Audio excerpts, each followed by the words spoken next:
ये साप्ताहिक बाइबल का उपदेश Plainfield Christian science church independence से है, जो प्लेनफील्ड, न्यू जर्सी, अमेरिका में है।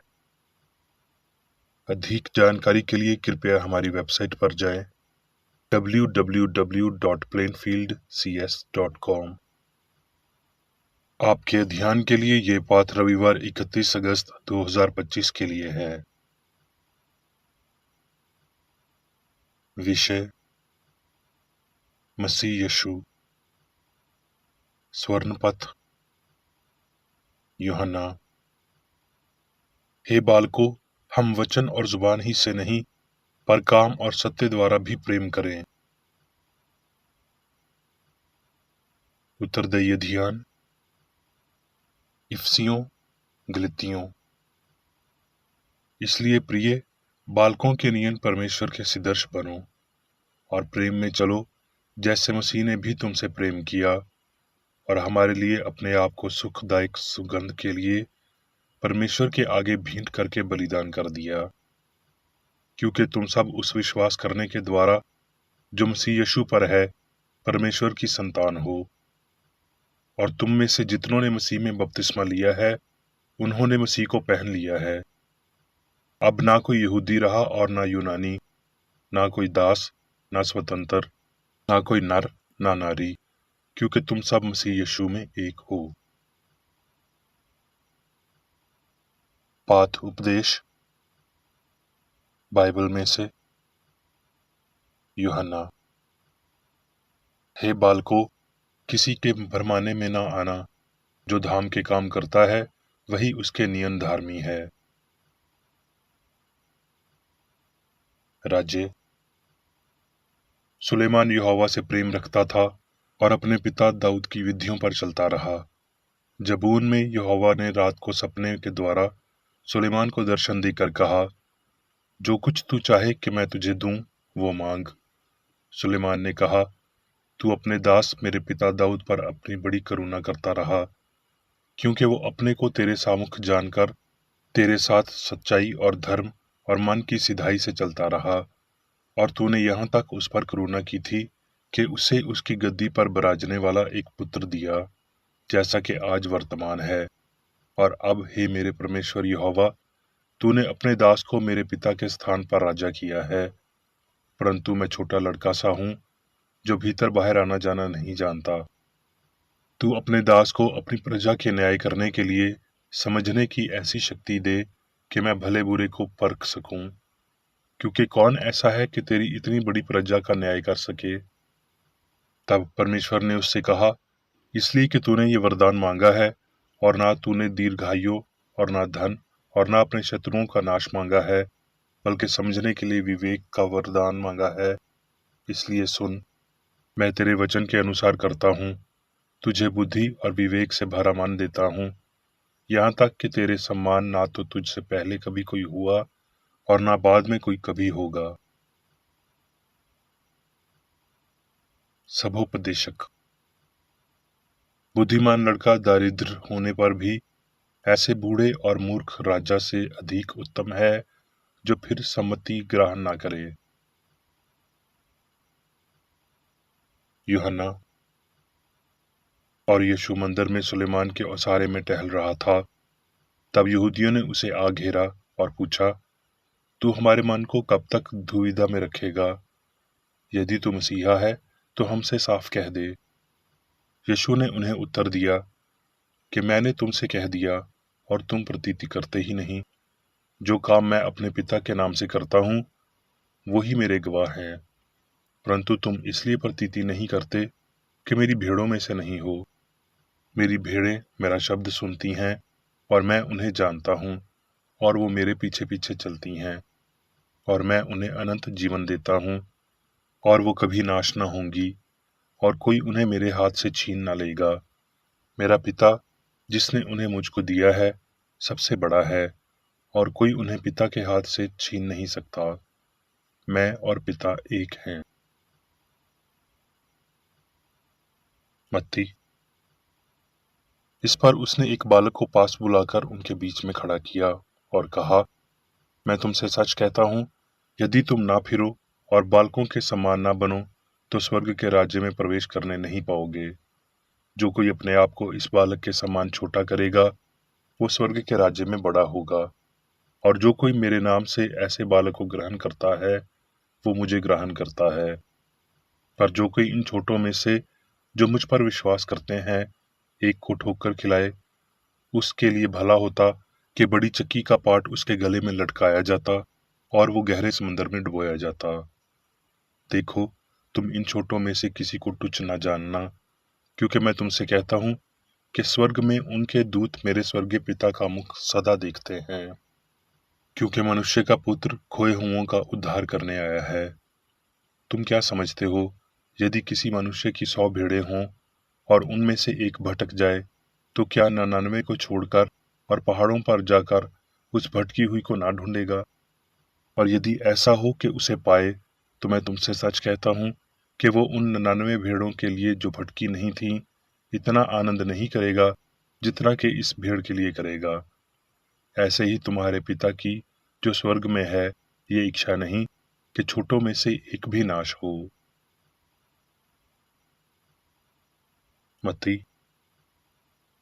यीशु ने कहा, बालकों को मेरे पास आने दो और उन्हें मना ना करो, क्योंकि स्वर्ग का राज्य ऐसों ही का है। नीति वचन। लड़के को शिक्षा उसी मार्ग की दे जिसमें उसको चलना चाहिए, और वो बुढ़ापे में भी उससे ना हटेगा। तमैथियस।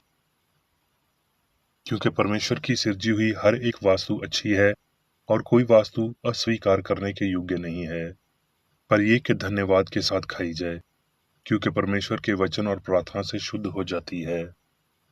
यदि तू भाइयों को इन बातों की शुद्धि दिलाता रहेगा, तो मसीह यीशु का अच्छा सेवक ठहरेगा, और विश्वास और उस अच्छे उपदेश की बातों से जो तू मानता आया है, तेरा पालन पोषण होता रहेगा। क्योंकि हम परिश्रम और यत्न इसलिए करते हैं कि हमारी आशा उस जीवते परमेश्वर पर है, जो सब मनुष्यों का निज करके विश्वासियों का उद्धार करता है। इन बातों की आज्ञा कर और सिखाता रहे। कोई तेरी जवानी को तुच्छ ना समझने पाए, पर वचन और चाल चलन और प्रेम और विश्वास और पवित्रता में विश्वासियों के लिए आदर्श बन जा। जब तक मैं न आऊं, तब तक पढ़ने और उपदेश और सिखाने में लावलीन रह। उस वरदान से जो तुझ में है निश्चिंत न रह। उन बातों को सोचता रह और उन्हीं में अपना ध्यान लगाए रह, ताकि तेरी उन्नति सब पर प्रगट हो। अपनी और अपने उपदेश की चौकसी रख। इन बातों पर स्थिर रह, क्योंकि यदि ऐसा करता रहेगा तो तू अपने और अपने सुनने वालों के लिए भी उद्धार का कारण होगा। रोमियो। और धीरज और शांति का दाता परमेश्वर तुम्हें ये वरदान दे कि मसीह यीशु के अनुसार आपस में एक मन रहो, ताकि तुम एक मन और एक मुंह होकर हमारे प्रभु यीशु मसीह के पिता परमेश्वर की बड़ाई करो। इसलिए जैसा मसीह ने भी परमेश्वर के महिमा के लिए तुम्हें ग्रहण किया है, वैसे ही तुम भी एक दूसरे को ग्रहण करो। अब मैं मेरी बेकर एडी द्वारा क्रिश्चियन साइंस की किताब विज्ञान और स्वस्थ शास्त्रों की कुंजी के साथ के साहस संबंधी अंश पढ़ूंगा। विज्ञान और स्वस्थ। नासरत के यीशु ने पिता के साथ मनुष्य की एकता को सिखाया और प्रदर्शित किया, और इसके लिए हम उसे अंतहीन श्रद्धा अंजलि देते हैं। उसका मिशन व्यक्तिगत और सामूहिक दोनों था। उसने जीवन के काम न केवल स्वयं के प्रति न्याय में, बल्कि मनुष्य पर दया करने में भी किया। यीशु ने निर्भीकता के, इंद्रियों के मान्यता प्राप्त सबूतों के खिलाफ, फारिसासिक पांतों और परिथाओं के खिलाफ काम किया। यीशु निस्वार्थ था। बचपन से ही वो अपने पिता के व्यवसाय में शामिल था। दुखों का आदमी भावनिक जीवन और बुद्धिमत्ता की श्रेष्ठता और सभी सामीवशी ईश्वर की ताकतवर वास्तविकता को अच्छी तरह से समझता है। ये मन की चिकित्सा या क्रिश्चियन साइंस के दो मुख्य बिंदु थे, जिन्होंने उसे प्रेम से शास्त्र किया।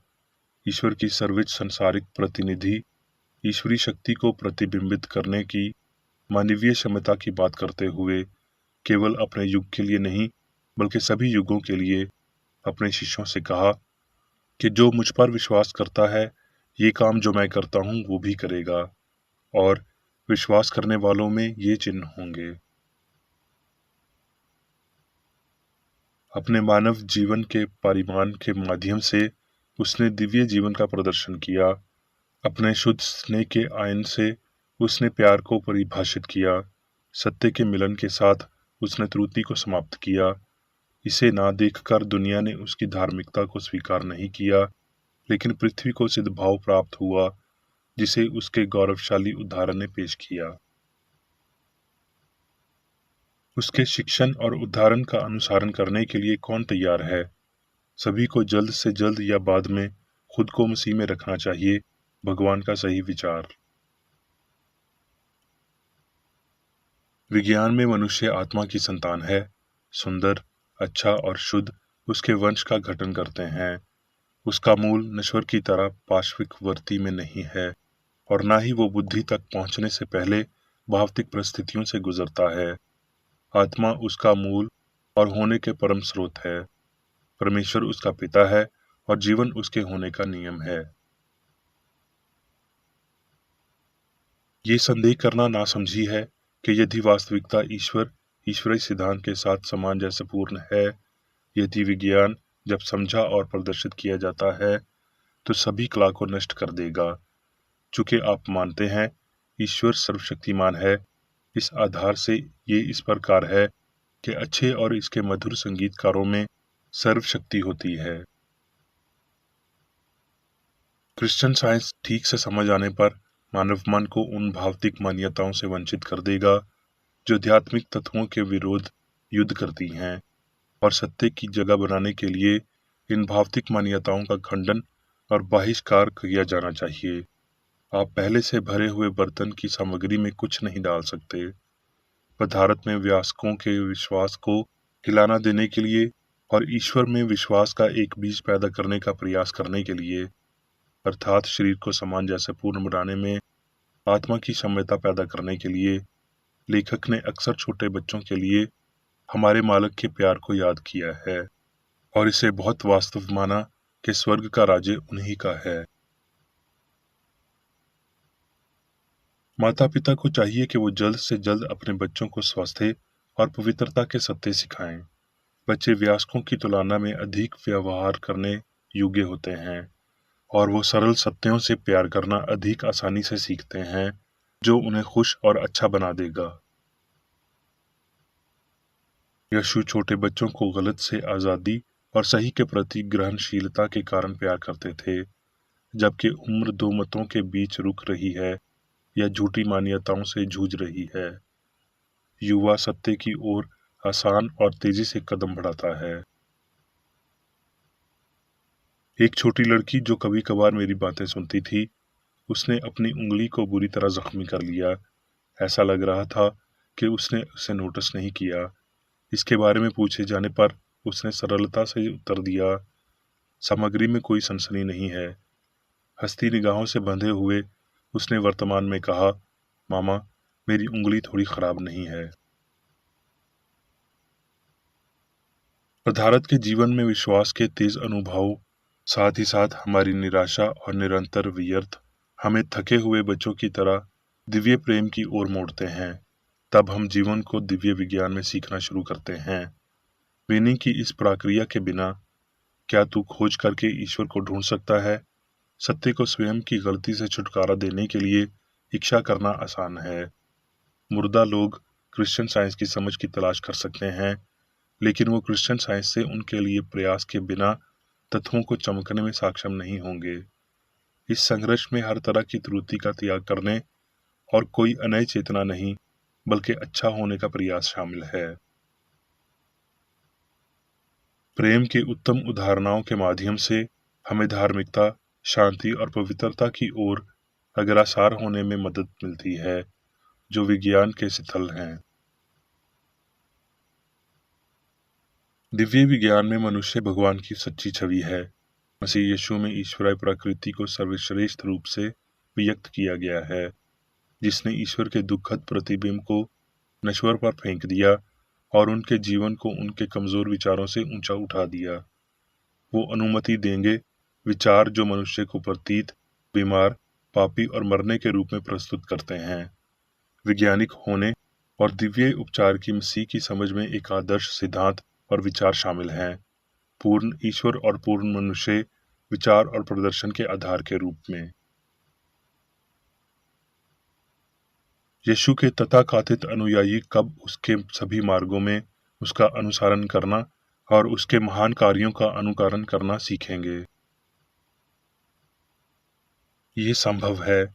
हाँ, ये प्रत्येक बच्चे, पुरुष और महिला का कर्तव्य और विशेष अधिकार है कि उन्हें कुछ हद तक स्वस्थ और पवित्रता के सत्य और जीवन के प्रदर्शन द्वारा मालिक के उदाहरण का पालन करना चाहिए। क्रिश्चियन साइंस स्वतंत्रता और रोने के मानक को बढ़ाती है। मेरे पीछे आओ, पाप, मृत्यु और बीमारी के बंधन से बचो। यीशु ने रास्ता चिन्हित किया। दुनिया के नागरिकों, परमेश्वर के बच्चों की शानदार स्वतंत्रता स्वीकार करो और मुक्त रहो। ये आपका दिव्य अधिकार है। अब मैं मेरी बेकर एडी द्वारा चर्च मैनुअल में दिए गए 3 दैनिक कर्तव्यों को पढ़ूंगा। दैनिक प्रार्थना। प्रत्येक दिन प्रार्थना करने के लिए इस चर्च के प्रत्येक सदस्य का कर्तव्य होगा, तुम्हारा राज्य आए, ईश्वरी सत्य, जीवन और प्रेम के शासन को मुझ में स्थापित कर और मुझ पर शासन कर, और तेरा वचन सभी मनुष्यों के स्नेह को समृद्ध कर सकता है और उन पर शासन कर। आदेशों और कर्तव्यों के लिए एक नियम। ना तो दुश्मनी और ना व्यक्तिगत लगाव मदर चर्च के सदस्यों के आदेशों और कर्तव्यों पर लागू करना चाहिए। विज्ञान में दिव्य प्रेम ही मनुष्य को नियंत्रित करता है और एक क्रिश्चियन विज्ञानी प्यार की मीठी सुविधाओं को दर्शाता है। प्यार में डांटने पर, सच्चा भाईचारा, परोपकार और क्षमा में।